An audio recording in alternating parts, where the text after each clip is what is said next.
Dragon Ball Z Budokai is a fighting game that was developed by Dimps, published by Infogrames and released on the PS2 in November of 2002. Reviews were average at best during its release period, but over time this title would perform incredibly well commercially, going on to sell 1.7 million copies. Budokai follows the story of Goku and his friends through all of the sagas of the Dragon Ball Z series, all the way from Raditz to Cell, as for some reason the game doesn't feature the Buu saga. If, like me, you're a huge fan of the anime, you understood what I just said, and you're probably scratching your head wondering why they left the final part of the story out of this game. If you're not a fan of Dragon Ball, then I'm not going to even bother trying to catch you up on the plot because neither you or I have the time for that. But all you really need to know is that it's an anime where people fight a lot, and they also get stronger when they get angry.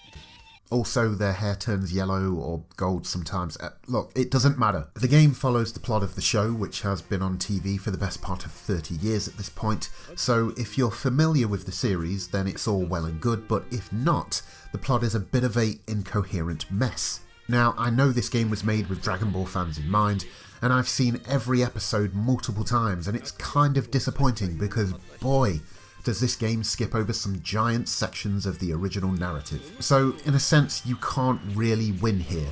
If you're a fan, you're disappointed. If you're not a fan, then you're confused. The main feature of this title is of course the story mode, but as it's a fighting game, there is the usual versus and practice mode so you can get into scraps with your friends, and you can compete against the AI in the tournament mode. This is no bad offering at all. It's just a shame that you might not stick around long enough to explore everything this game has to offer. While Budokai is a fighting game, it doesn't feel as fleshed out as many others within the genre. Each of the 23 characters does have their own set of attacks, ki blasts and special abilities that you can use once you've charged up your meter, but the number of different combos is what seems to be lacking here. Within the first hour or so, I feel like I had already burnt out on the selection of moves available to me, and although new moves and abilities are gradually introduced to you throughout the campaign, your patience may have worn thin at this point, so you might start mashing buttons to get it over with. Also, the ki blasts just feel limp, and if there is one thing that you have to get right in a Dragon Ball Z game, it is ki blasts. These special attacks are one of the reasons many people love the show, because they are so ridiculously powerful and over the top, so when you go to perform a Kamehameha, you expect to see a huge blue beam flowing through the hands of Goku, causing your opponent to be knocked miles off into the distance. Sadly, what you get instead is, well, take a look.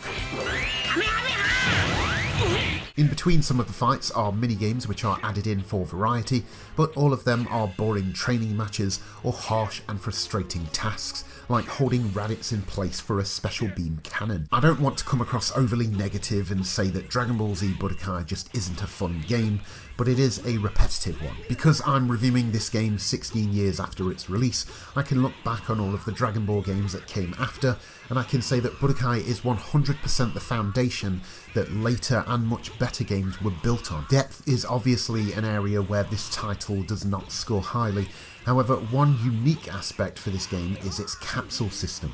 As you progress through the game, you'll unlock capsules. Capsules contain moves, items, and abilities. While you'll unlock the standard capsules by completing the story, you can also buy capsules with the money you earn in the tournament mode. With these, you can take a favoured character of yours and completely rearrange their moveset and create your ultimate fighter. Not only this, but the game allows a friend to save one of their customer characters onto their memory card, bring it over to your console, and then you can both duke it out with your customised warriors. In addition to this, you can even trade capsules with your friends like Pokemon cards. It's a great system, something I'm surprised I've not seen more of since 2002, but sadly this fantastic feature is buried in a game that is mediocre at best. Now, as the large majority of Budokai feels like it misses the mark, I was impressed by how much effort went into the cutscenes. There is a lot of great recreations of famous scenes from the show, which was surprising as its story has been shown so many times at this point, you wouldn't fault the developers for using still images with voiceovers.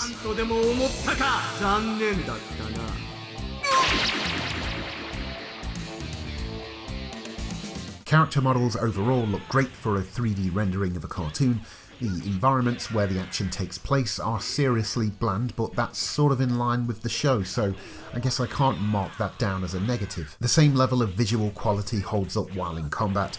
The characters don't move at the faster than light speed that they do in the show, but in terms of translating the action from the anime to the animation in the game, the developers can certainly hold their heads high. Sonically, the game feels true to the show also, with the sound effects of the characters flying around, punching, kicking and firing off key blasts sound exactly as you remember. One strange aspect of the presentation is the lack of English voice acting. However, for some reason this only applies to the European version of the game, as the American version features both English and Japanese voiceover.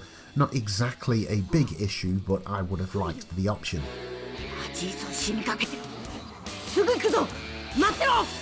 As mentioned earlier, I'm a big fan of this series, but even from my perspective, it's hard for me to recommend Budokai. Not only does the game feel shallow, but many years later, there are plenty of better games that cover the story of Dragon Ball in a much more extensive way. If you're a collector like me, then this game holds some value, but if you're looking for the best Dragon Ball experience from this generation of gaming, this is not the game to go with.